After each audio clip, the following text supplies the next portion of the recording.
andén, que no atropellen tu opinión. Súbete al andén, que no atropellen tu opinión. Aquí tú podrás compartir, debatir lo que a ti, lo que a mí nos pueda interesar. Son muchas voces unidas en una. Esto es El Andén, hoy es viernes, bienvenidos, soy Camila Carvajal, como siempre es un gusto subirme a el programa de los jóvenes, para los jóvenes, donde hablamos de política y de lo que pasa en la vida nacional. Marcela Puentes, buenas noches. Hola Camila, buenas noches. Hablaremos hoy de los jóvenes y hablaremos de todas las propuestas en materia política y en materia económica que nos deja la semana con muchos anuncios del presidente Gustavo Petro. La reforma política que ya fue radicada finalmente después de un mes de espera y que entra en ese largo camino, tiene que dar 8 debates, Camila, y el Congreso está a paso de tortuga. Esta semana el Senado solo sesionó el martes. Pero ¿cómo así? Este no iba a ser el Congreso que iba a trabajar de sol a sol. Acuérdese del discurso de posesión del presidente del Senado, del doctor Roy Barreras. Pero es que los proyectos no han llegado, Camila, entonces hasta que no lleguen a la plenaria y tienen la excusa perfecta, hicieron un debate de control político a la polémica ministra de Minas, Irene Vélez. ¿Qué tal? Y pues al final solo había 14 senadores sentados escuchándola. Hablaremos también esta noche de la reforma tributaria. Marcela, sigue el trámite, ya un poco más equilibradas las cargas en quienes están a favor, en contra, con ajustes.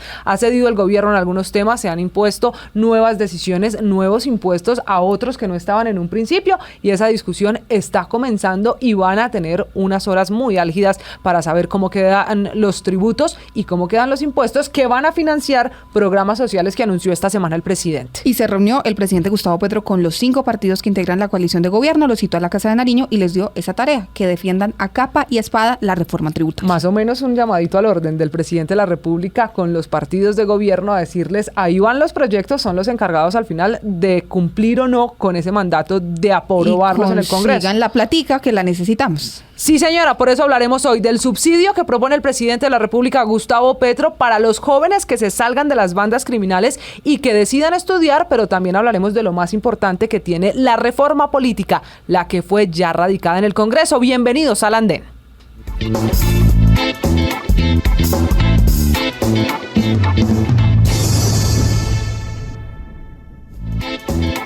Y regresamos en este viernes del Andén, Marcela, con otra de las que ha sido la noticia de la semana. Esta sí, de política pura y dura, que es uno de los temas más importantes para nuestros analistas y para todos los que le hacemos seguimiento a este mundo político. Fue radicada la muy anunciada reforma política de la que había hablado el presidente Gustavo Petro en campaña, lo hizo el día de su posesión y oficialmente comienza su estudio y su trámite en el Congreso de la República. Una reforma política en la que asegura el ministro Prada, el ministro del Interior, van a tener mayorías. Él está confiado en eso para hacer cambios importantes a lo que hoy conocemos en la política nuestra. Sí, señora, una reforma política que se va a discutir en un año preelectoral. El gobierno está haciendo una apuesta para que esté lista el próximo año, cuando habrá elecciones regionales. Arrancará su trámite por el Senado, pero recordemos que tiene que dar 8 debates y debería estar lista en junio del 2023. Y por eso hemos llamado y hemos contactado a la representante Carolina Arbeláez del partido Cambio Radical, quien hace parte de la Comisión Primera de la Cámara, que va a ser una de las que tendrá a su cargo el análisis de esta iniciativa. Representante, buenas noches y gracias por subirse al Andén de Blue Radio. Un saludo muy especial y gracias por la invitación a toda la mesa y a toda la audiencia. Representante Arbeláez, la reforma política sin duda está acaparando parte de la atención de los esfuerzos del gobierno por hacer unos cambios en el sistema, en el desarrollo político del país. ¿Cómo explicarle a la gente en qué consiste esta reforma y qué es lo que desde esta semana están estudiando ustedes en la Cámara de Representantes? Bueno, importante. Esta es una reforma que se radicó esta semana, que no ha llegado todavía a la Comisión Primera de Cámara, pero se radicó en el Senado de la República y pues creemos y esperamos de que pronto esté llegando a la Comisión y a la Cámara. Entonces esperamos una reforma que se ha presentado varias veces. Creo que con esta oportunidad son 9 veces que se ha presentado una reforma política ante el Congreso de la República, esta vez por iniciativa del gobierno. Eso marca mucho la diferencia. Una reforma que al parecer va a tener mensaje de urgencia. El mensaje de urgencia pues permite agilidad a una propuesta como esta. Por supuesto, yo creo que es hora de que los partidos se renueven, es hora de que hablemos de paridad, es hora de que hablemos cómo ampliar esa participación de los jóvenes, por ejemplo, cómo ampliamos la participación de las mujeres, cómo ampliamos la participación de muchas personas en las regiones que les queda hoy tan difícil poder participar de estos procesos electorales que muchas veces son tan frustrantes. Claro, precisamente toca usted el punto de los jóvenes y esta reforma política habla de la posibilidad de que un joven a los 18 años pueda convertirse en representante de la Cámara y a los 25 en senador de la República. Esto sin duda es muy ambicioso y no sabemos todavía si va a ser aprobado, pero genera un debate sobre si los jóvenes a esa edad podrían cargar con esa responsabilidad de legislar, de hacer las leyes y pues de hacer el control político. ¿Usted particularmente está de acuerdo con esa posibilidad? Bueno, yo no dudo de la capacidad de los jóvenes. Yo creo que este es un debate que hay que abrir, que por supuesto debe de ir ligado pues a un mínimo de preparación. Hoy, digamos que para ser representante de la Cámara se necesita 25 años y para ser senador de la República, yo creo que aquí podría abrir un debate que nos permita pues que cualquier joven que tenga pues ya de pronto una carrera avanzada, una estructura que se necesita, digamos, como de formación para poder entrar a legislar, pues lo pueda tener. Yo pasaría a creer que podríamos abrir un debate en que se haga una sola edad, o sea, no haya entre Senado y Cámara diferencias, sino que bajemos todos a 25 años. Esto podría ser una propuesta que me parecería muy interesante y que podríamos abrir el debate.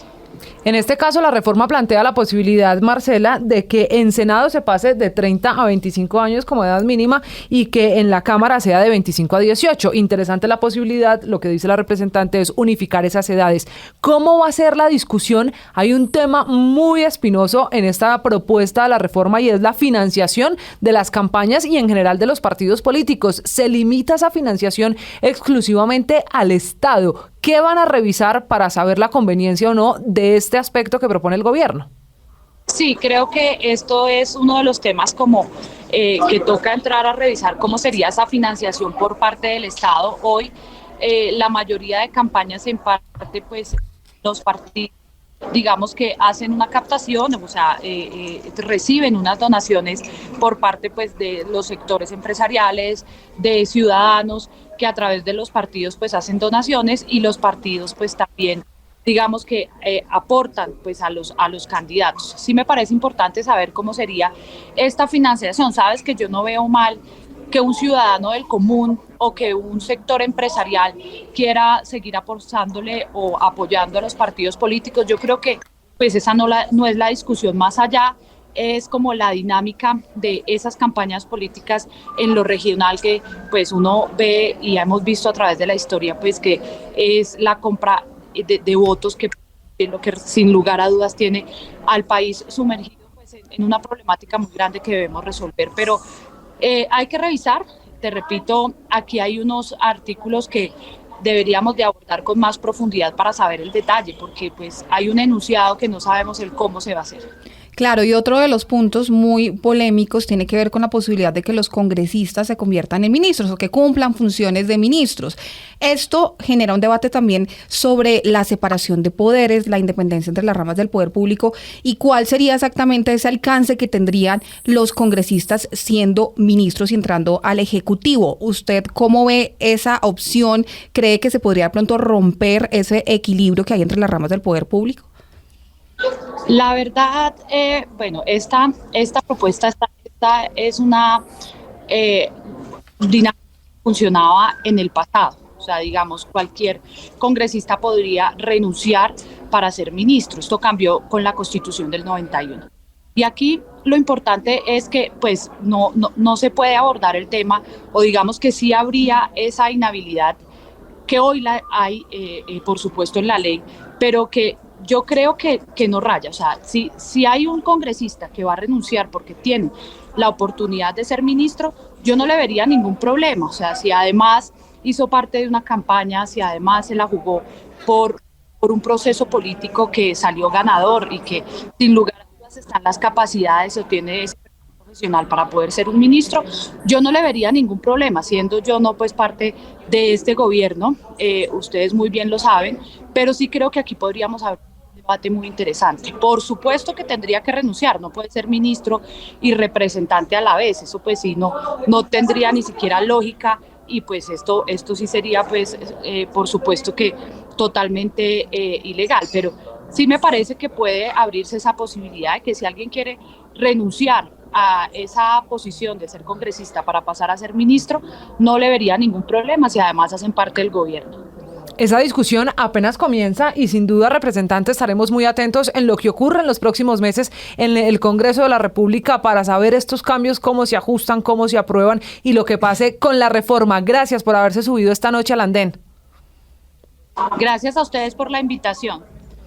Pues Marcela, quedamos muy atentos a esta discusión que, le insisto, entre las opciones que plantea el gobierno, lo más polémico es disminuir la edad de congresistas y representantes a la Cámara, también la posibilidad de que los congresistas pasen de inmediato a ser ministros, si así lo decide un presidente. Eso hoy no se permite y por eso abre la puerta para que sin duda haya polémica en el Congreso de la República. Y sabe que hay un aspecto más en esta propuesta de la reforma política que radicó el gobierno en el Congreso, y es la posibilidad de que solo los jueces puedan sancionar o suspender, destituir incluso a funcionarios públicos. Ahí en la mitad está la Procuraduría y cuáles entonces van a ser las funciones que le puedan llegar a quitar a la Procuraduría hoy de Margarita Cabello en caso de que esta reforma política se apruebe como la presentó el gobierno. Y que tiene un simbolismo que sea justamente el presidente Gustavo Petro quien presente esta reforma, porque él lo vivió en carne propia, y recordemos que la Procuraduría en cabeza de Alejandro Ordóñez terminó destituyéndolo de su cargo como alcalde.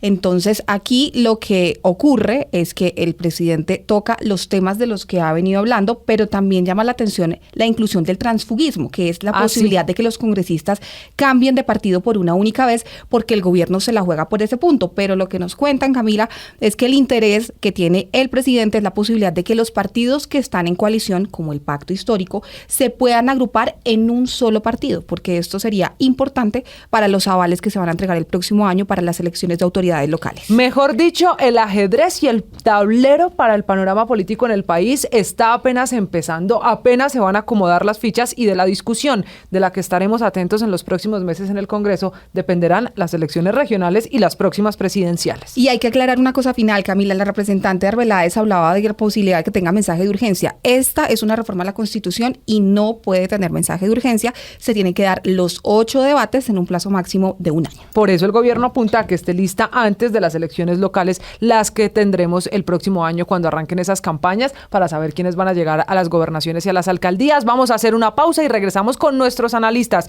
con los panelistas que esta noche van a hablar de jóvenes y la propuesta del presidente Gustavo Petro, pagarles para que se salgan de bandas criminales. Ya regresamos, esto es El Andén.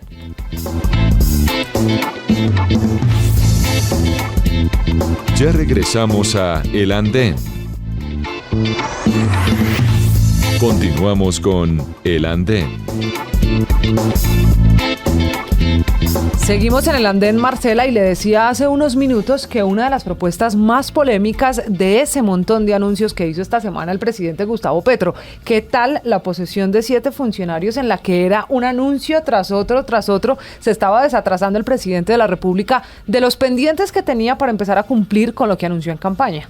Claro, y especialmente con lo que tiene que ver con los jóvenes, Camila. Él, siempre que habla Gustavo Petro, él da noticia, hay que decirlo. Sí. Estamos ya preparados para que incluso los discursos más cortos, y en su cuenta de Twitter, que ha sido desde siempre su canal favorito de comunicación con la ciudadanía, siempre hay anuncios muy importantes, pero este en particular es de interés para los jóvenes que están conectados esta noche en El Andén, porque significa un giro en la política social y en cómo se enfrenta ese problema tan grande que es los jóvenes que no encuentran oportunidades y terminan en la criminalidad. Eso es lo que hay de fondo. Es una propuesta del presidente de la República, Gustavo Petro, que durante la posesión de la nueva directora del DPS, el Departamento de Prosperidad Social, dijo que en su gobierno se debería garantizar la entrega de recursos económicos a los jóvenes que se salgan de las bandas criminales y que entren a estudiar. No dijo el presidente de cuánto será esa ayuda, tampoco explicó de cuánto tiempo. El único detalle adicional que entregó es que, dice el presidente, se necesitaría 1 billón de pesos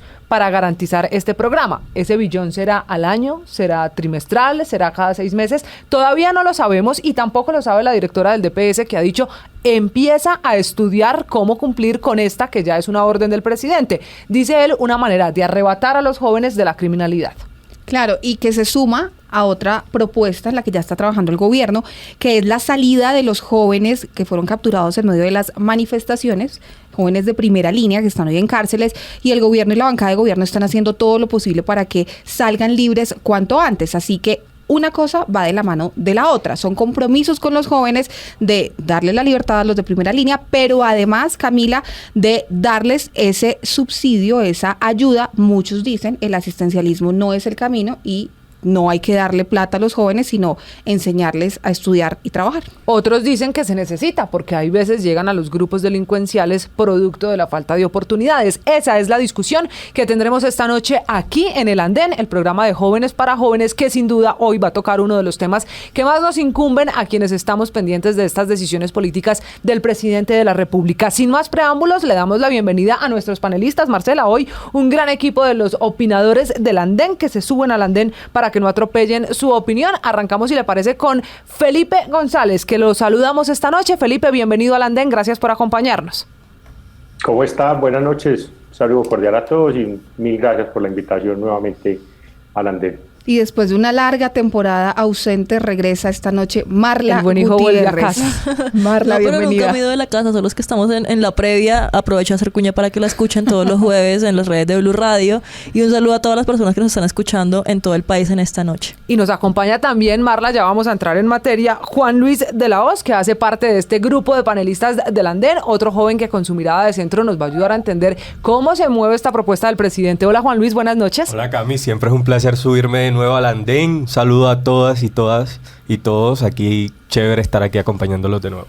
Y otra de las voces femeninas de esta noche, Marta Agredo, se sube al Andén para que no atropellen su opinión. Marta, buenas noches.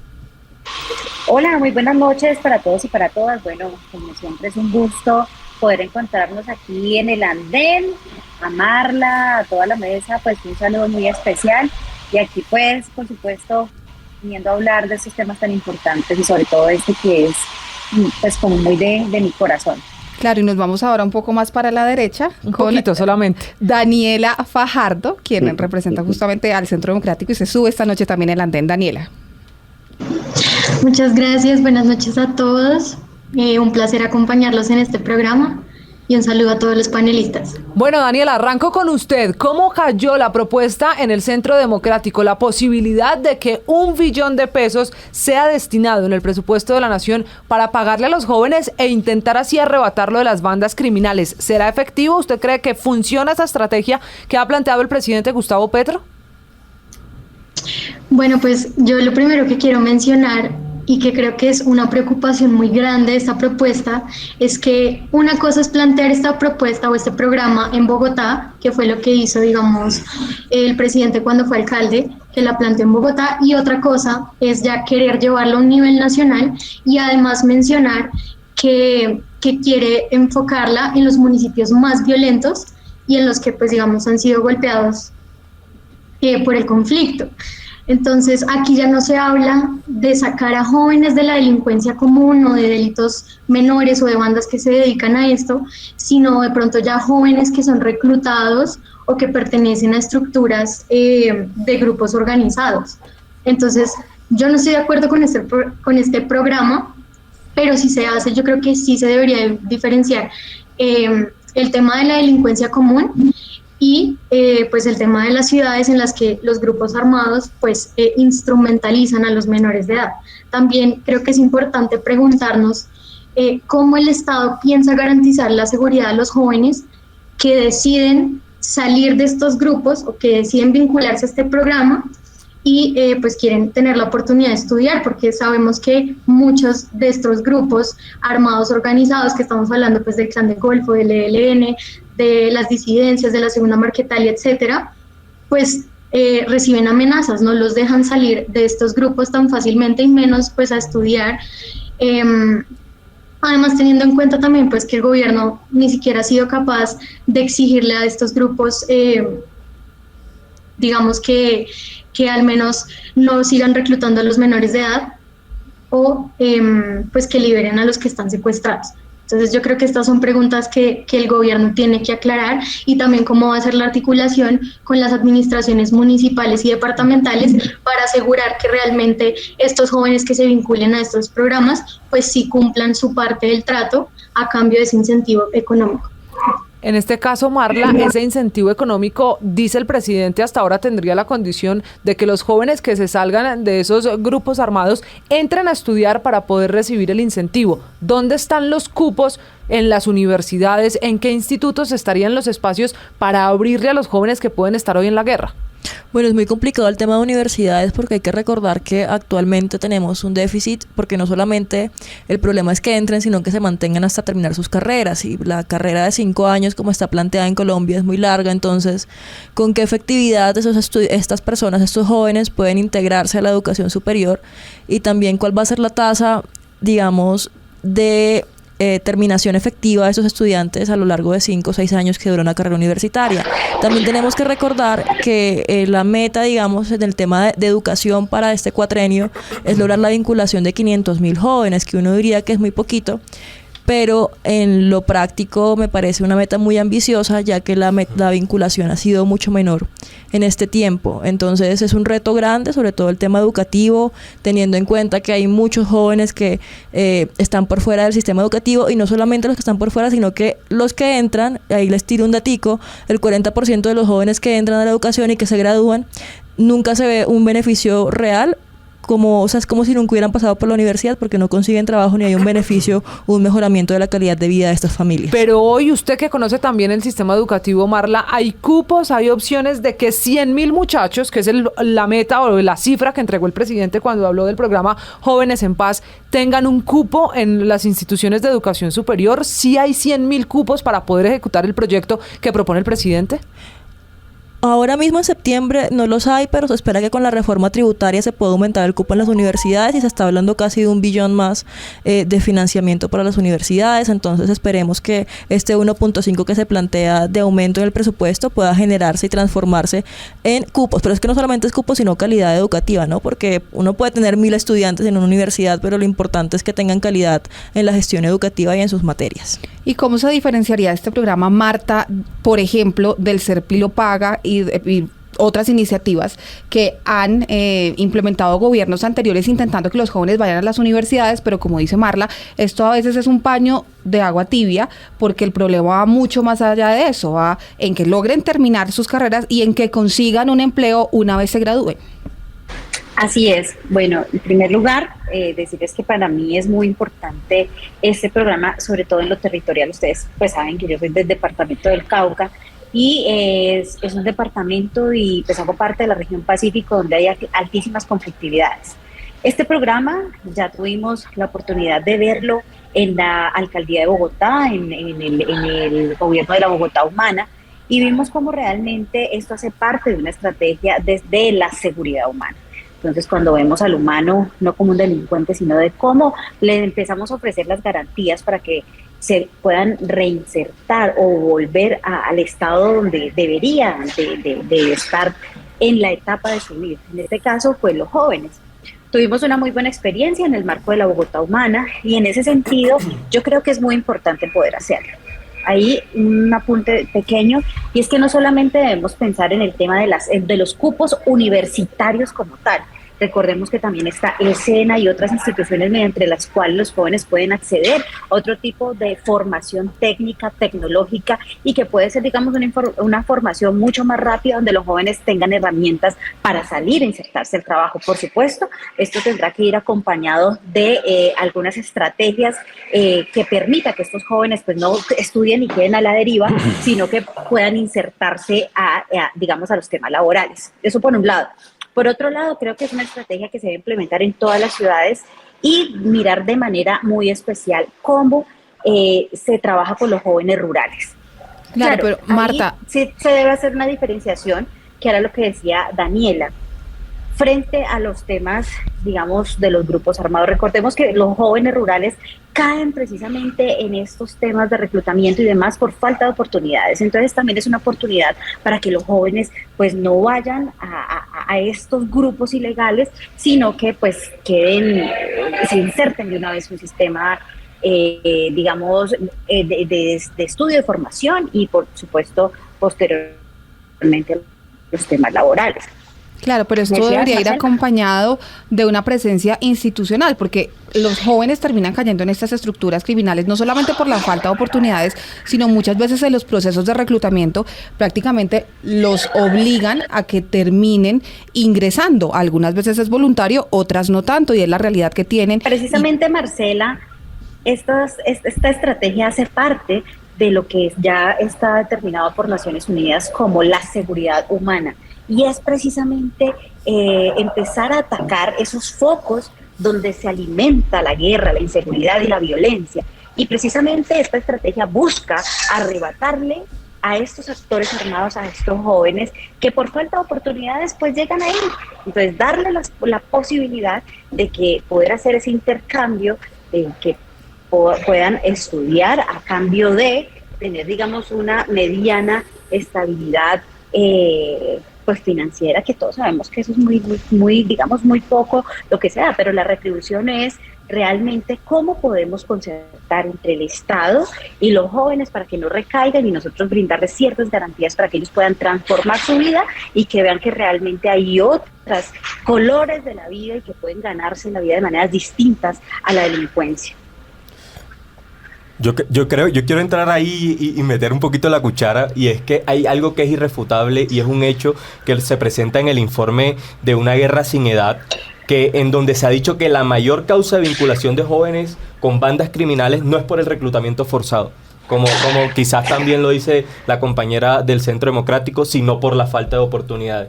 Y eso es importante mencionarlo porque sin duda este programa plantea un cambio de perspectiva en el concepto de seguridad. Y es una perspectiva que ya no es una perspectiva penitenciaria, sino, como dice evidentemente Marta, es una perspectiva que va enfocada a las oportunidades, o si se quiere, para hablar en el idioma del presidente, una perspectiva humana, ¿cierto? Pero lo cierto es que en términos de política pública hay que saber diferenciar. Existe, digamos, un grupo poblacional importante en este país, que es el 25% de la población de este país, que son los jóvenes. Los jóvenes son un grupo poblacional que hoy se encuentra en vulnerabilidad. Sin embargo, dentro de ese 25% hay unos jóvenes que se encuentran con mayor vulnerabilidad que otros, que son estos jóvenes ninis, que representan el 24% de los jóvenes del país. A ellos es quien va dirigido este programa, fundamentalmente. Y yo creo que es una apuesta interesante, y que más allá de si es $1 billón, es más o es menos, es importante que políticamente se mande un mensaje a la población colombiana diciéndole: vamos a priorizar en el gasto público a los jóvenes, porque sin duda hay un proceso de violencia en los que ellos se encuentran involucrados y hay que salvarlos de alguna manera. En ese sentido también, Felipe, ¿se resuelve el problema del reclutamiento o de los jóvenes que voluntariamente ingresan a estos grupos armados con un subsidio? Si yo le pago a un joven, ¿deja de tener el riesgo de ser reclutado? Pues, Camila, a mí precisamente me aleja de esa propuesta el hecho de que se entregue dinero a jóvenes que abandonan un grupo criminal. Primero, porque yo no sé cuántos jóvenes van a salir a decir, para vincularse a un programa: vea, es que yo hacía parte de una estructura criminal y cómo voy a acreditar esa calidad de miembro de una estructura X o Y. Yo no conozco el primer censo en Colombia de este tipo de estructuras, de cuántos jóvenes manejan y en dónde están ubicados. Yo creo que no es el camino para vincular a estas personas, que yo no sé cómo determinaron que todos eran jóvenes y querían ser universitarios, porque el analfabetismo en este tipo de personas es altísimo. Las personas o los jóvenes que los reclutan incluso desde las escuelas, donde han sido ya víctimas de expendios de droga, de armas, o se conocen en lenguaje vulgar como pequeños carritos o correos donde se prestan para este tipo de estructuras. Entonces yo pienso que hay que enseñar es a pescar y no dar el pescado. Felipe. Ahora, el Estado tiene una cantidad de programas a los que puede enfocar su política, muchísimos. Entonces, vamos a atacar eso con la educación o lo vamos a atacar con programas sociales, pero creo que la individualización de un joven, solamente decirle, vean, es que usted era un bandido, reconózcase como tal y acceda a este programa, no es el camino para... Felipe, pero qué pena. Y yo creo que ahí hay debate largo y tendido porque, obviamente el DANE no sale y le pregunta a la gente si usted es bandido o no. Para eso existe la responsabilidad penal adolescente, donde evidentemente hay muchos jóvenes que hoy están, vinculados a procesos penales por actos que han cometido, y esos son los jóvenes a los que hay que llegar a hablarles, pues con una perspectiva, insisto, diferente, no penitenciaria, sino de oportunidades. Sí, claro, pero lo que han dicho puntualmente es que usted es joven, pertenece a una banda criminal y la abandona, entonces usted puede acceder a este programa. Eso creo que es un caso error, caer en la individualización de decirle a un joven, venga, como usted estuvo allá, lo señalan y entonces ya es beneficiario de un programa. Creo que eso debe ser amplio. Las universidades podrían tener muchos más cupos en la medida en que extiendan los recursos para ellas, porque la mayoría de las universidades públicas viven o de las transferencias del gobierno nacional, las que están acreditadas como universidades, o las matrículas en aquellas que dependen del orden departamental y municipal. Sí, Felipe, pero lo que se pretende hacer también desde los diferentes ministerios y desde el Ministerio de Educación con este tema de cuánto presupuesto se le va a asignar es también aumentar los cupos a nivel universitario para que más jóvenes, como ya lo dije al principio, casi 500.000 jóvenes en todo el cuatrenio puedan acceder a educación superior. Daniela, yo quiero preguntarle por la responsabilidad penal que podrían tener estos jóvenes, las conductas que hayan cometido. ¿Esto sería un borrón y cuenta nueva o qué compromiso podría haber de parte de los jóvenes? Porque muchas veces los usan las estructuras criminales justamente por eso, porque es mucho más fácil que cometan delitos sin que tengan mayores consecuencias en el sistema penal. Bueno, yo creo que acá es importante mencionar que este programa, si se llega a hacer, también sería importante que planteara una retribución social, o sea, que no sea simplemente que el Estado invierta un dinero en estos jóvenes, sino que realmente haya como una contribución, ya sean los municipios o los departamentos, que represente un beneficio para esos municipios. Ellos puedan retribuir de alguna forma ese aprendizaje que van a adquirir, o simplemente que lo hagan con programas sociales, entonces que hagan, visitas a colegios, que puedan hacer como un trabajo social para estos temas, pues que digamos que muchas veces entendemos que hay jóvenes que llegan reclutados, no porque entren voluntariamente, sino porque son forzados a pertenecer a estos grupos armados y pues no tienen la culpa de terminar delinquiendo pues por culpa de estos grupos armados organizados. Pero también quería decir otra cosa respecto a lo que dijo Marta anteriormente, y es que sí, estamos de acuerdo en que muchos de los jóvenes puede que terminen ahí por falta de oportunidades, pero no se le puede garantizar oportunidades a los jóvenes si no hay seguridad. Y es que con el cuento ahora de la paz total, no se le está exigiendo ni siquiera a los grupos que frenen el reclutamiento. Es que es lo mínimo que ellos deberían plantear, al menos por voluntad o por mostrar un poco de voluntad de paz, ese tema del reclutamiento de menores, para ahí comenzar pues por algo, pero es que ni siquiera lo están haciendo. En ese sentido, ya le doy la palabra también, Juan Luis. Marta, ¿usted cree que se necesita primero garantizar la seguridad para después hablar de la educación y de sacar a los jóvenes de esas bandas criminales como plantea Daniela? No, mire, yo vuelvo e insisto. Para poder terminar con la inseguridad, que es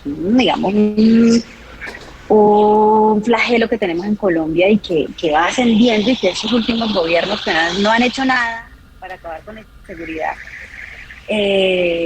Pues realmente la inseguridad se acaba es a través de este tipo de estrategias, y es con la llegada integral del Estado a los territorios, y es acompañando a los jóvenes, y es dándoles otras oportunidades para que tengan otra perspectiva de la vida, precisamente para que los jóvenes no caigan en alimentar estas estructuras delincuenciales, ¿sí?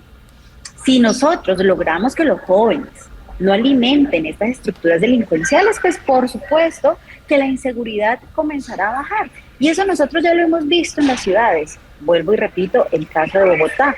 Cuando los jóvenes empezaron a desarmarse y empezaron a cogerse estos programas técnicos, tecnológicos, universitarios y demás, pues vimos realmente cómo la inseguridad en Bogotá comienza a bajar.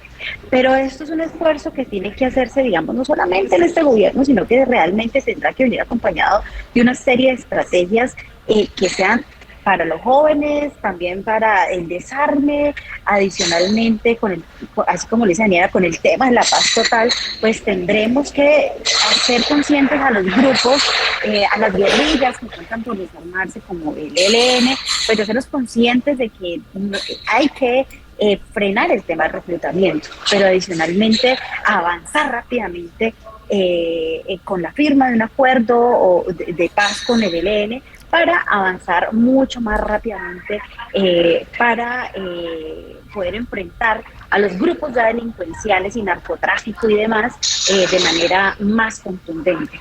Pero por supuesto, la inseguridad se frena pudiendo arrancarle o arrebatándole a las y los jóvenes a la delincuencia que se hace a través de ese tipo de brindar oportunidades. Yo estoy en desacuerdo con Marta, los jóvenes en ese sentido. Perdón, Marta, yo estoy en desacuerdo contigo porque yo creo que afirmar que hay una relación directamente proporcional entre los jóvenes y la delincuencia es un poco echarnos la culpa de muchas cosas. Yo no creo que toda la inseguridad o que la mayor parte de la inseguridad en las grandes ciudades y también en diferentes lugares sea por los jóvenes. Creo que no tenemos forma de afirmar que arrancándole una parte de los jóvenes a la delincuencia van a reducir los niveles de esto, ¿no? Porque eso sería afirmar que la mayoría de personas que están en los grupos delincuenciales son jóvenes y no tenemos datos que permitan corroborar esto. Entonces sí me parece un poco irresponsable. Y también en ese sentido yo complementaría un poco la propuesta del presidente, no solamente con temas de universidades, sino con temas de oportunidades reales, no solamente para jóvenes, sino para diferentes personas, y esto se hace generando también empleos y trabajos, pues para que las personas no tengan la necesidad de delinquir. Algunos lo hacen claramente porque pues es el estilo de vida que eligieron, pero no hay que mentirnos y definitivamente hay un tema económico muy fuerte y también la gente está pasando hambre, ¿no? Sí, yo creo que yo entiendo un poco a Marta en lo que está tratando de plantear. Yo estoy de acuerdo contigo, Marla, de que no son los jóvenes la mayoría de personas que se encuentran dentro de los grupos delincuenciales, pero sí son los jóvenes quienes terminan siendo instrumentalizados para los actos de sicariato, para el porte ilegal de armas, para el tema de microtráfico. En su mayoría, y en eso sí hay cifras, son los jóvenes quienes terminan siendo el instrumento para este tipo de actos, y creo que en eso es lo que hacía referencia Marta. Y un poco ahí aportando a lo que mencionaba Daniela frente al tema de que este programa debería tener también trabajo social y comunitario. Sin duda, pues la experiencia que referencia el presidente Gustavo Petro es la experiencia de Jóvenes en Paz que se hizo en la Bogotá Humana, aunque a veces el petrismo se le olvida que también otras alcaldías y otros gobiernos también han hecho cosas parecidas. De hecho, Claudia López ahora mismo está haciendo implementando el programa de Parceros y Jóvenes Nini, sí. Y de hecho el mismo Jaime Pumarejo, con quien tengo una cantidad de contradicciones. Es que lo que no saben es que Juan y yo somos costeños, ¿no? Exacto. Del Atlántico. Entonces, yo tengo una cantidad de contradicciones con Jaime Pumarejo, sin embargo, le rescato el programa de Jóvenes Cultura Ciudadana, que me pareció interesante, y era justamente, Daniela, orientado al tema de que darle una remuneración a jóvenes Nini que hicieran trabajo comunitario de cultura ciudadana en sus comunidades. Eso me parecía súper interesante. Entonces, mencionando eso, lo digo es porque evidentemente este programa tendrá un ciclo de formación, tendrá un ciclo de trabajo y una remuneración, ¿cierto? Ese trabajo no necesariamente es el trabajo en una empresa, sino, el trabajo con comunidades, y el ciclo de formación no necesariamente tendrá que ser en una universidad, sino tendrán que crearse, digamos, unas estrategias específicas para la formación en habilidades blandas y técnicas para que los jóvenes tengan herramientas. Sí, es que Juan, de todas formas, yo creo, me parece fundamental destacar que estamos cambiando un poco la perspectiva y la forma en la que se están tratando a los jóvenes, ¿no? Ese tema de la criminalización y de llegar a esta última ratio que es el derecho penal para poder judicializarlos, y esta lógica de que, bueno, el que obra mal va para la cárcel enseguida, me parece que ya está mandada a recoger. Estábamos hablando en mi clase de Derecho Constitucional mencionar la semana pasada, de que en 100 años probablemente cuando nuestros nietos o bisnietos estén estudiando los sistemas carcelarios del mundo, van a pensar que somos unos bárbaros e inhumanos, van a decir cómo mis abuelos pudieron permitir que esas personas estuvieran en semejantes niveles de degradación social. Entonces creo que es un gran comienzo comenzar a darle la vuelta a esta política criminal y tratar, obviamente no todos van a entrar a la universidad de una vez porque como lo mencionabas hay que generar habilidades no solamente en temas blandos sino en temas de primaria y secundaria, ¿no? Porque no todos van a tener la capacidad de entrar de una vez a la universidad, lo que nos va a dar tiempo de acoplar y ojalá el próximo presidente que venga a Colombia en 4 años continúe con esto, pues porque estos jóvenes necesitan y además que hablamos adelante. Como si todos los chicos hubiesen terminado el colegio, o sea, sí, total. Lo cierto es que o como si todos quisieran estudiar, Exacto. Muchos quieren trabajar también. Exacto. Felipe, señor. Yo creo Daniela, ya le doy la palabra, escuchamos a Felipe y después a Daniela. En toda la cadena educativa, desde la primaria y la secundaria, hay una cantidad de niños incluso que merecen otra oportunidad. Yo creo que hay muchos programas ya inventados y en marcha que pueden aportarle a este tipo de estrategia, más allá de entregarle únicamente un estímulo económico. Miren, aquí en Medellín hay, por ejemplo, una organización que se llama La Morada o la Casa Colacho, donde han tenido jóvenes unos procesos de arrebatarle a la delincuencia jóvenes a través del hip hop, de las artes y de la siembra en la Comuna 13. Entonces creo que hay en el territorio muchas entidades que ya vienen haciendo un esfuerzo y que las podrían vincular con esos programas y esas experiencias innovadoras y que no son de ayer, que conocen el territorio, que conocen a sus gentes y podrían orientar de una forma mucho más clara y oportuna este tipo de estrategias para quitarle jóvenes a la guerra. Yo insisto en que no conocemos en certeza entonces cuál es el proceso de desmovilización de una banda criminal, si lo va a haber o no, porque una cosa es el tema urbano, donde hay una forma de operar que está muy de la mano del microtráfico y del control del territorio en algunos lugares, y distinta es la situación en el campo, donde, primero, los jóvenes se vienen a la ciudad porque no les interesa el campo, porque no quieren trabajar en ese trabajo tan duro y porque no ven allí un futuro. Entonces creo que las cosas también tienen otra óptica cuando las miramos en lo rural, porque hay que darles garantías a los jóvenes para que se queden en el campo, para que vean en el campo una opción rentable y no se vengan a llenar los cinturones de miseria de los centros poblados y en consecuencia a ser mucho más vulnerables a estos grupos al margen de la ley que los van a involucrar en estas actividades delincuenciales. Daniela, ahora sí la escucho.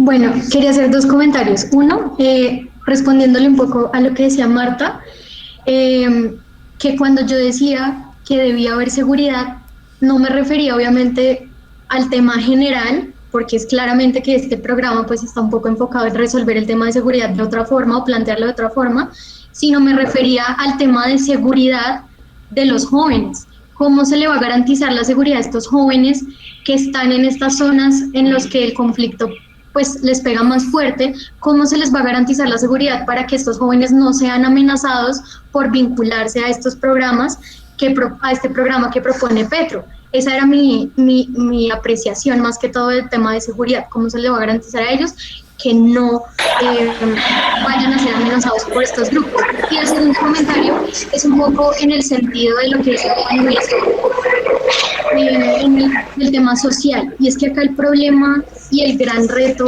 pues digamos que tiene este gobierno, es que esos jóvenes tengan luego como una remuneración, ¿cierto? Una remuneración que producto de esa formación que ellos recibieron, o sea, que después ellos puedan tener un trabajo que es con el que se puedan sostener ellos y no que dependan infinitamente del Estado, porque ese es un problema enorme que tenemos acá en Colombia, y es que generalmente los subsidios se vuelven infinitos, ¿cierto? Y no le termina dando como algo más a esa persona que se vincula a ese subsidio, que debería ser finito, o sea, debería tener una fecha o al menos ya cuando esa persona tenga cierta estabilidad económica pueda salirse y que otra persona pueda ingresar para tener esa oportunidad.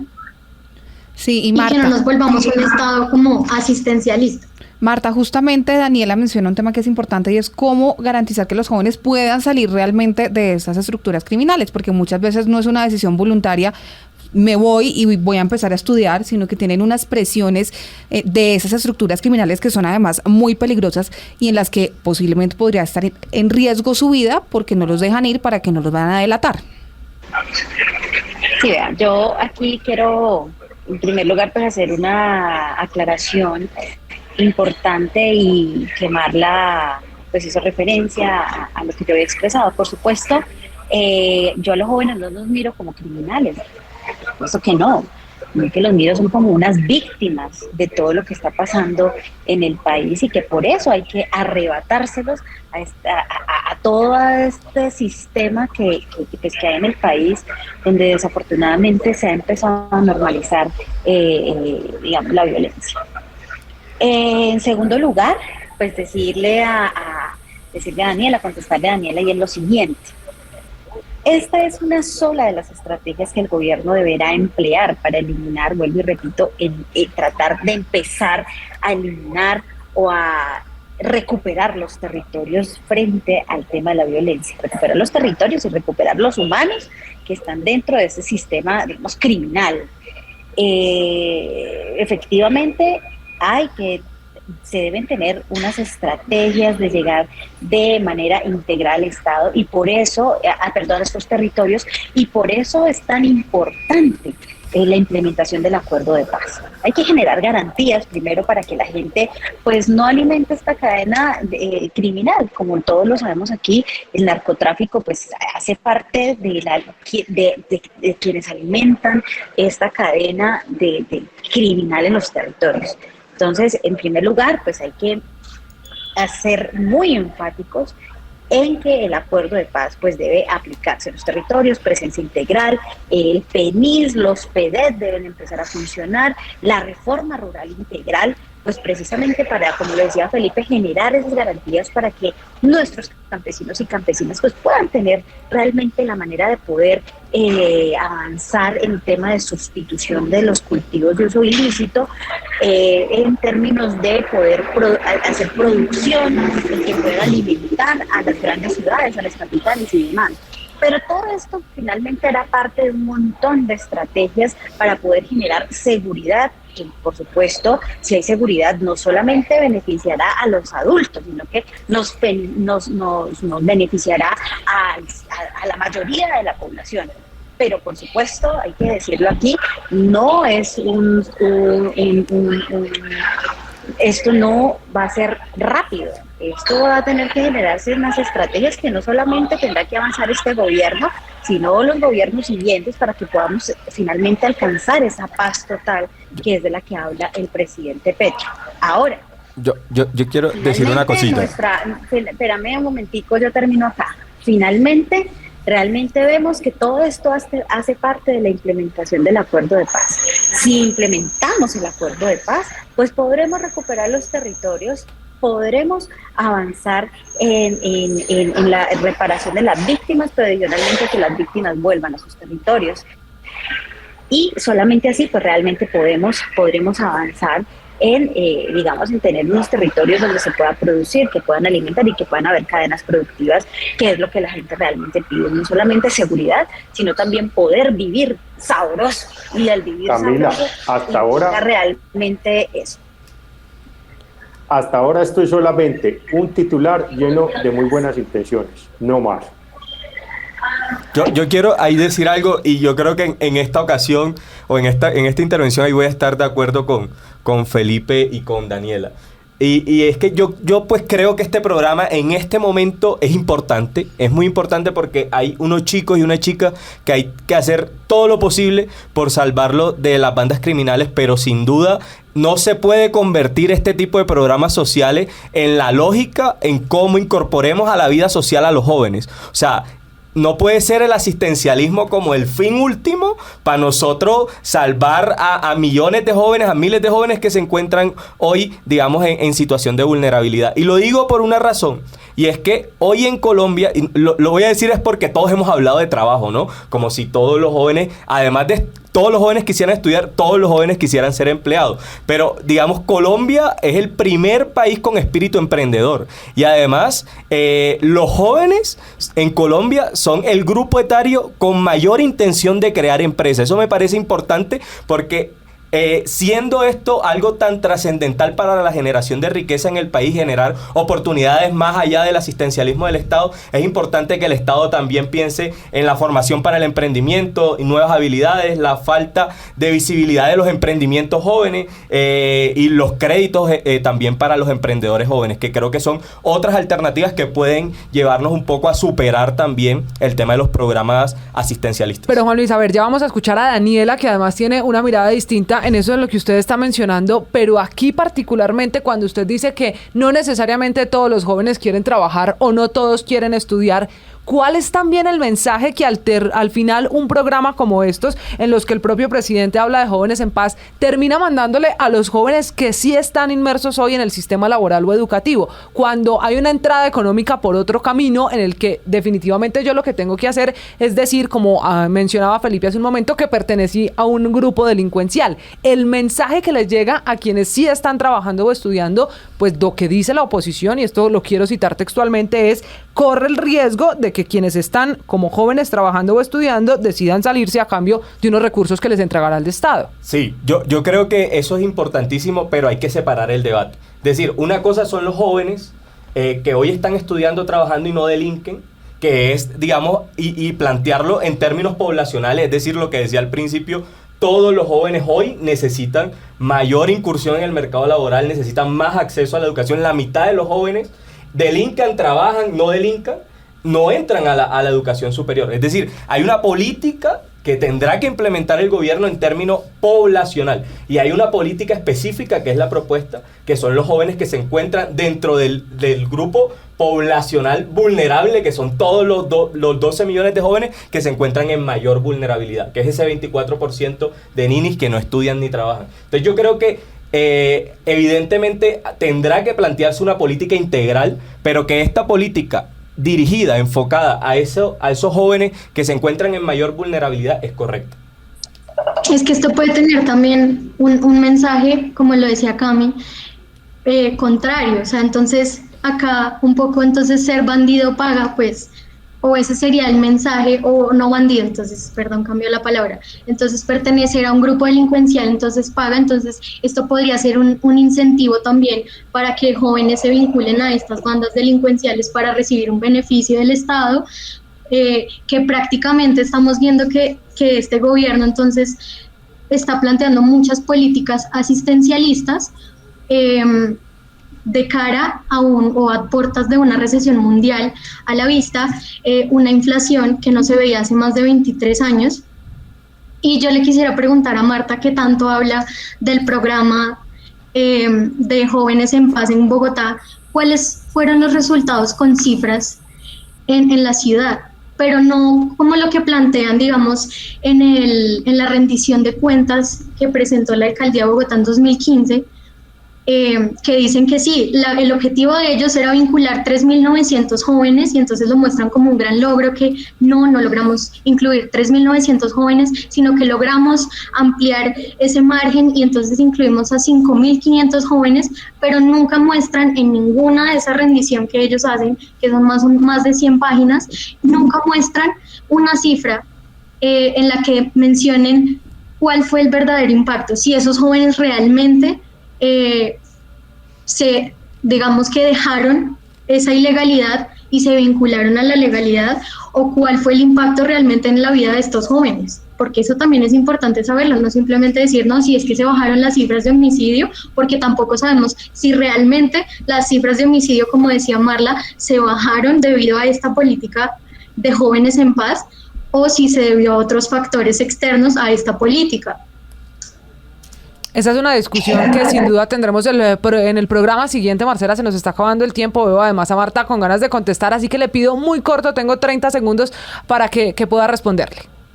Pues yo solamente te puedo decir que tenemos que contestar con las cifras oficiales, que son las de precisamente la rendición de cuentas.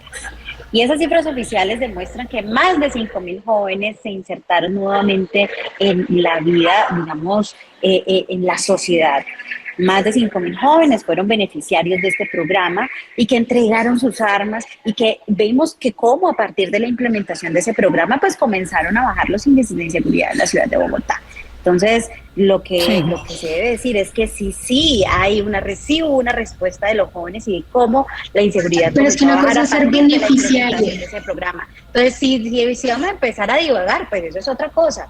Pero yo te estoy diciendo, fueron jóvenes... No es divagar, es que una cosa es que se vincule y otra cosa es que realmente haya funcionado. Dejado hablar a ti de manera tranquila. Vale. Entonces, esas son las cifras oficiales, las que hay, y que se recuperaron 5.000 jóvenes para que volvieran a la vida social, se integraran a la vida social, pero que además pudieran aprovechar los subsidios y los beneficios para ir a la universidad. ¿Cómo se lo voy a demostrar? Pues precisamente que los jóvenes estaban en las aulas estudiando. Entonces, esa es la manera de demostrarte, Daniela, que el programa sí funciona. El tiempo se agota, pero antes de terminar, yo quiero hacer una pregunta a Marla, porque esto tiene que ir de la mano sin duda de una reforma educativa que ya anunció el gobierno, pero que todavía no conocemos. ¿Cuándo se va a dar? Porque si la educación no es una educación de calidad, pues no se van a terminar empleando los jóvenes, que finalmente debe ser el propósito, que entren a la legalidad. La reforma educativa está planteada para antes de que finalice el año. Creo que en este momento el gobierno le está dando prioridad a otros temas, sobre todo a la reforma tributaria y al tema de regalías, y sobre todo al sistema general de participaciones, como una reforma que también se está planteando. Pues para plantear la reforma de la ley 30, primero debemos saber con cuántos recursos contamos para financiar la educación en el país, y pues al momento no sabemos. Esa reforma educativa de la que todavía no sabemos ni cómo va a ser ni dónde está la plata, como tampoco, Marcela, sabemos de dónde saldrá el billón de pesos que valdría que es uno de los proyectos que anuncia el presidente, el de Jóvenes en Paz. Pueden seguir ustedes opinando en que ha sido uno de los temas de la semana, usando numeral El Andén, y nos volvemos a subir, Marcela, como siempre, todos los viernes. A nuestros panelistas, gracias por habernos acompañado. Nos seguimos escuchando y nos vemos y oímos la próxima semana. Esto es El Andén. Súbete al andén, que no atropellen tu opinión. Súbete al andén, que no atropellen tu opinión. Aquí tú podrás compartir, debatir lo que a ti, lo que a mí nos pueda interesar. Son muchas voces unidas en una. Nadie te viene a callar.